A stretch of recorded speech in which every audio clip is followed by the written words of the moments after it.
Hello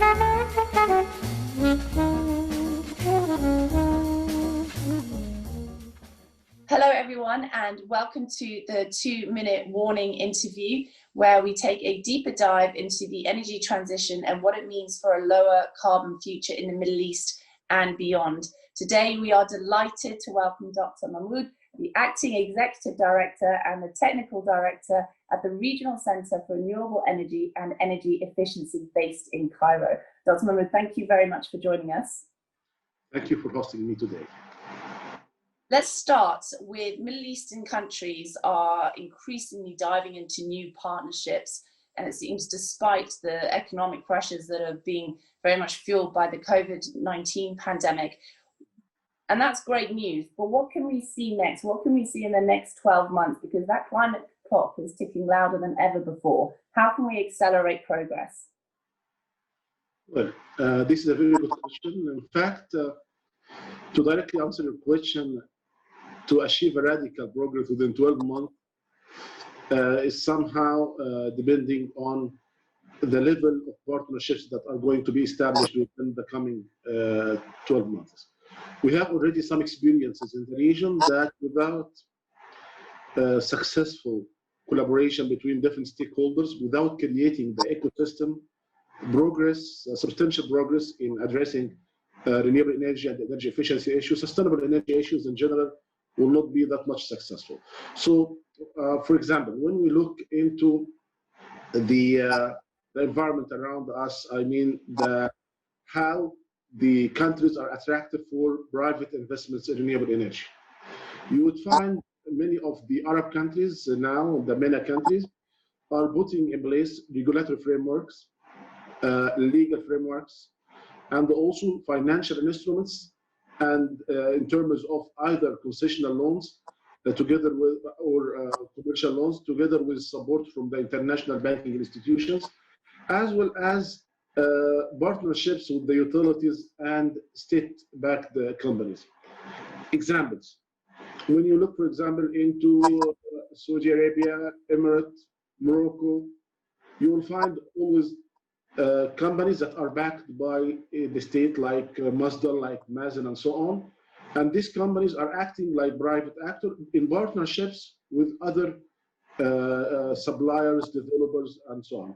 And you'll find the utilities are coming with a very attractive equation, which is somehow relying on a good share from the utility. So they are de-risking the investments, as well as they are also taking, I would say, some of the liabilities that the investors are typically bearing in other markets. I just want to touch on something you said just now about, because I think it's really central to this conversation about regulatory and the financial architecture, and that some countries in the region are really developing those architectures and making huge progress with them, Egypt being one. And one of the arguments, of course, is that the money is there. Private investors do want to invest in the region. And despite the economic turmoil that we're seeing, the money is still there. And the awareness of the long-term impacts of climate change is driving investors to open their wallets and purses. But one big stumbling blocks is they don't know where to put the money. They're not as confident as they need to be in that regulatory and legal framework to actually proceed with it. Obviously, Egypt has made huge progress with that, as have other countries in the region, but there are quite a few still who haven't. And what kind of advice could a country like Egypt and others who are progressing give to those who still need to catch up? What kind of support can they give to help them create this holistic ecosystem to help investors put their money there? Okay. We need to think about that all financial instruments and legal and regulatory frameworks that are adopted in the country, and contractual, by the way. Contractual is another cornerstone that is about somehow making sure that the projects are bankable. The bankability of the project is the issue. As you said, money is available. The market, starting from commercial finance to concessional finance to equities to new forms like green bonds, which has been announced in Egypt, in Emirates. Emirates is green sukuk, by the way, In Lebanon, although the economical situation now is in a problematic situation, but is going to develop hopefully in the near future. In several countries, we are seeing the growth of financial instruments, and starting from equity to debt, and varying all over the spectrum of this. And they have in fact, two cornerstones here we are addressing. The first is reducing the level of risks assumed by different stakeholders. And we are here speaking about a different set of risks. I'll speak about this later. And the second, the level of leverage. The level of leverage means the extent to which the finance injected by the state, by the community, by whoever is financing, is mobilizing other funding possibilities that make the project finance feasible. So it is a matter of designing bankable project. And when we speak about different forms like grants, equity, debt, asset-backed securities also, you can think about that, guarantees and insurances, result-based financing like the ESCO models for energy efficiency and so on and so on. Carbon financing, that is the mainstream now, green climate funds, green growth funds, and so on. Small-scale project financing in terms of captive market, community-based financing, and so all these together are addressing the two issues: decreasing the risk and increasing the leverage. So you can think about the two issues together. Go into the environmental risks, and believe me, this is one of the greatest risks that we are facing. This is This is an existence risk for us that we somehow need to address. I'll give you an example. In Egypt, the best windy location is in the path of birds, migratory birds. And you can imagine that more than 0.5 million birds cross the area of wind farms twice a year. So you have typically, you will not establish a wind farm there.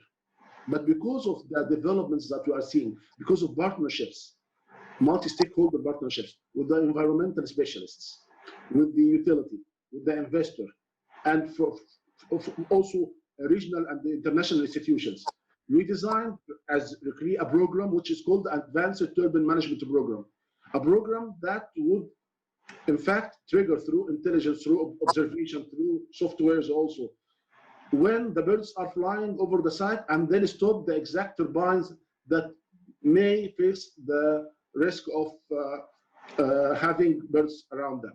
So simply, so I think that's an excellent example of the fact it shines a light. That project alone shines a light on the fact that environmental stresses and environmental causes and pushing for a low carbon economy has so many faces.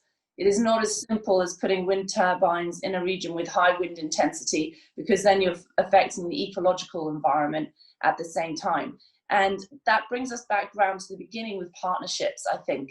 And as you say, that so many different expertise within that one partnership created an economic solution where you still have the wind turbines, and the energy security solution where you still have the wind turbines, but also an environmental solution for the local habitat and the migrating birds. And I think we're going to start seeing a lot more of those. It is not as simple as black and white. There are lots of greys in the middle that still need to be adjusted. And do you think that we'll start seeing more of the partnerships focusing on those greys? So trying to come up with more innovative solutions like the one you just mentioned. No concrete actions will be achieved, will be materialized without partnerships. In fact, I like very much the statement of Gandhi. Gandhi has said that speed is irrelevant if we are going in the wrong direction. And in fact, without partnerships, we will go each one on its own track, and then will not be working in the right track. When we speak about partnership, and you have hinted to the socio-economic impact of the development. You know that, for example, the Benban complex in Egypt, during the construction, 10,000 jobs were created in this local area.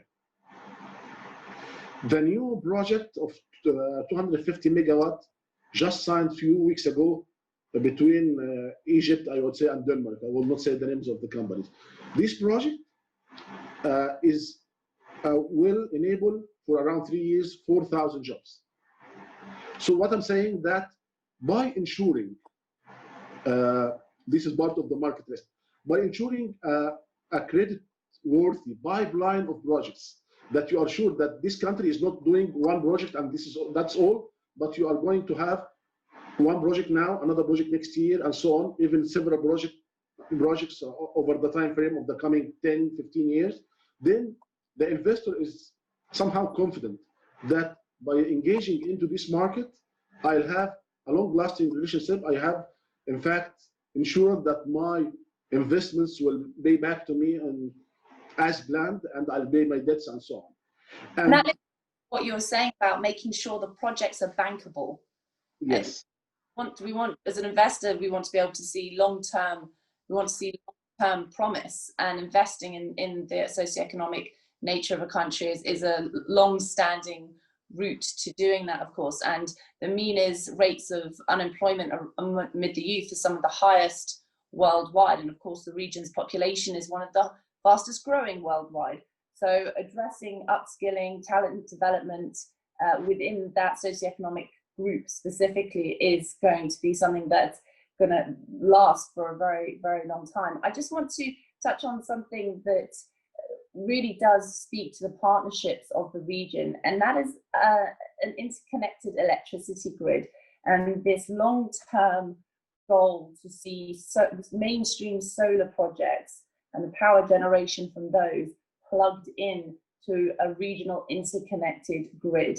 Of course, historically this was spoken of, but not with solar power. It was traditional power generation, and that having a regional energy grid didn't quite happen there. Now we're talking about something arguably even tougher, and having enough solar mainstream power to create this grid. What do you think is next for this? How do you think it can become a reality, and how quickly? Okay. Well, grid interconnection among I wouldn't say only MENA region, but I would say to Europe and also Africa and neighboring region, would be of vital importance for, I would say, more reliance on renewable energy.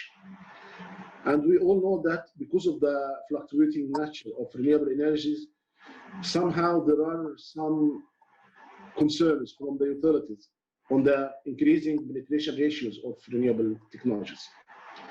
And the success in Europe and in many other areas around the world was partially due not only to the feed-in tariff or the bids or auctions, but also to the strong interconnection the countries have with neighboring countries, which allowed that whenever you have a problem in lower wind resources, lower solar radiation, then you can somehow rely on your neighbors to cover this gap. In the Arab region, interconnection, in fact, is one of the, I would say, the dreams that have been going for a while. There are already interconnections between, for example, Egypt, Jordan, Lebanon, Syria, which is called the Mashriq interconnection. And there are interconnection between Egypt and Libya, then Libya, Tunisia, Algeria, Morocco, and Morocco to Spain, and so theoretically, you can interconnect all the Mediterranean basin together. But because of the situation in Libya, the interconnection between Egypt, Libya, Tunisia was not operational. Either works from Egypt to Libya or from Libya to Tunisia. And you can see here the impact of the geopolitical situation on having this intra-regional interconnection. And on the other hand, to have real, I would say, reliance on interconnection, you should have some sort of a regional market for electricity. Right now, it is based on some sort of balancing due to peak time needs. I mean that whenever you have a big time, you would rely on your neighbor to get the electricity, and during other times, your neighbor relies on you. So this is some sort of exchange, but it is not on the form of a market action. And in fact, when you look into the region in general, you'll find that it is mostly the power sector is vertically integrated. And you cannot see the market as it looks in Europe or in America and so on. We don't have these spot markets. You can find long-term agreements, and this would mean that you would need to trigger a change in the market design itself, to allow more private-to-private sales, for example, to allow for more day-to-day actions rather than long-term contractual commitments. And can you see that happening in the next 12 months as the pressure for low carbon change intensifies? Of course, we don't have the capacity and the supply now to make that a viable ecosystem yet, but can you see the wheels of change start to turn and efforts to bring more and more private-to-private collaborations into the system? Can you see that in the next 12, 15 months? Well, I would say that what is happening, that the renewable energy share is increasing on the national level, and through the increased share of the national level and through the existing interconnections, part of the trade between countries is by default is from renewable. So it will be bilateral, or I would say sub-regional. Like in the Gulf countries, we have excellent collaboration in the interconnection there. In Egypt also, for example, Egypt has already constructed the first transmission line connecting Egypt and Sudan. So Egypt and Sudan are, although this is a small capacity, but they are connected, and this is foreseen in the future to be expanded more. So what we are seeing here, that Egypt will be interconnected to Saudi Arabia through 3,000 megawatt, not within the next year. For sure, it will not be for the next year, but at least you can, the studies, infrastructure work can start, and then within 5 to 10 years maximum, you would see the network all over the region is connected together. I mean, connected from Egypt to Saudi, to Jordan, to Mashrek countries, to Libya, and hopefully Libya's situation is getting better. So Libya to Tunisia, to Algeria, and so on, to Europe. And you see that in the next 10 years? I'm giving it a 10 years frame, yes. And by the way, just last month, the Arab Ministerial Council of Electricity Ministers approved some sort of the legal framework for an electricity trade market in the region.